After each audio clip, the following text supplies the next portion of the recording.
Welcome to Vancouver on this sunny February morning. Sunny in February are not things that are common to Vancouver, but this year seems to be different.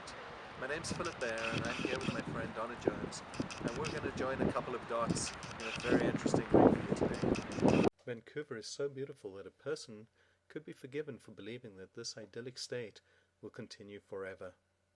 A building boom has been occurring in Vancouver since the 2010 Olympic Games were announced, and on the surface, business in Vancouver is booming.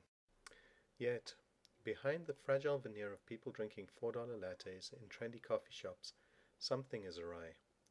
Many of these coffee drinkers have seen their incomes compromised since the start of the Great Recession, and if you look closely, you're likely to see at least one person shining up their hopeful resume. Donna and I are visiting the longest outdoor swimming pool in North America. On December 17, 2012, this pool was inundated with water from the ocean during a storm surge. Pictures of the flooding appeared in local papers, though few Vancouverites remember that this occurred. The government of BC officially estimate that water levels will rise by about 120 centimeters before the end of the century. Yet December's flooding occurred when water levels have barely even begun to rise.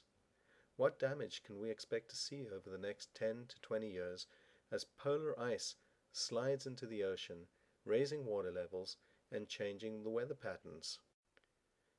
Much of Vancouver is situated relatively high above sea level, but the neighboring cities of Richmond, home to Vancouver International Airport, and Delta already rely on dikes to keep the water at bay.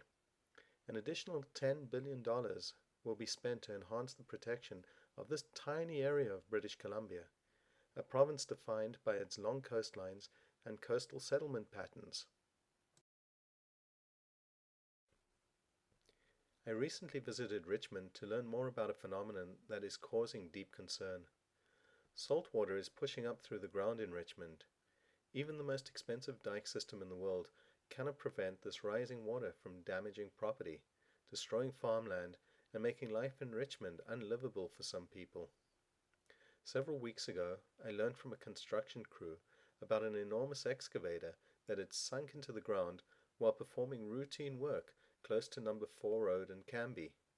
The excavator crew described the unstoppable flood of water that they'd seen coming out of the ground. It must have caused city officials some alarm. A large number of new residential units has been built in this area over the last few years. There's little doubt that water levels will continue to rise, affecting the value of property, interfering with business, and destroying otherwise fertile farmland.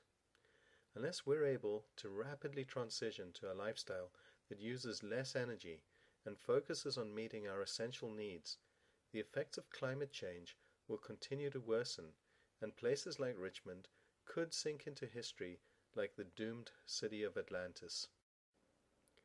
Would it not be wonderful to discover a way to rapidly transform our society that would not require painful short-term discomfort? What if the way to slow and to eventually reverse the global warming trend would also create 1 billion new green jobs?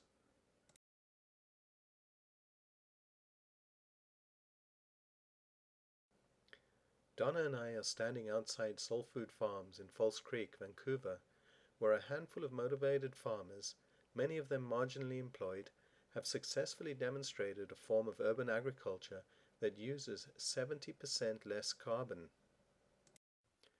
Almost all of the food on this 2.5-acre urban farm is eaten in Vancouver, and because it comes from a farm within the neighborhood, little energy or materials have been invested in processing, preserving, packaging, or refrigerating the produce.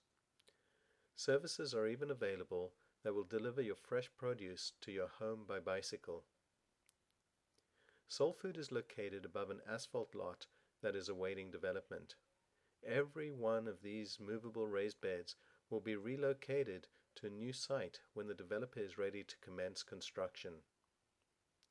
The more food that is grown and eaten in this way, the lower our carbon footprint becomes, and there is just so much available space in the city when we employ movable raised beds.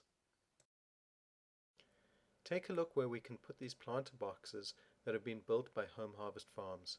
They're perfect for boulevards and streets. They can be placed in backyards and front yards, on rooftops and in basements. 1 billion of these boxes can be deployed around neighborhoods and streets, saving space, soil, nutrients, and water, and reducing our carbon footprint by 70% every time that a meal is made from food grown in these systems. Imagine the microeconomies that will develop around local food, the support services that farmers will need to run their farming businesses. Imagine the reductions in travel that accompanies an economy based on local agriculture. Budgets that are used on policing can be reallocated because local gardens reduce neighborhood crime rates. Medical costs plummet when people are able to afford healthy and nutritious food. And think about the jobs. Home Harvest Farms needs your support, and we hope that you will invest in our vision for a livable tomorrow.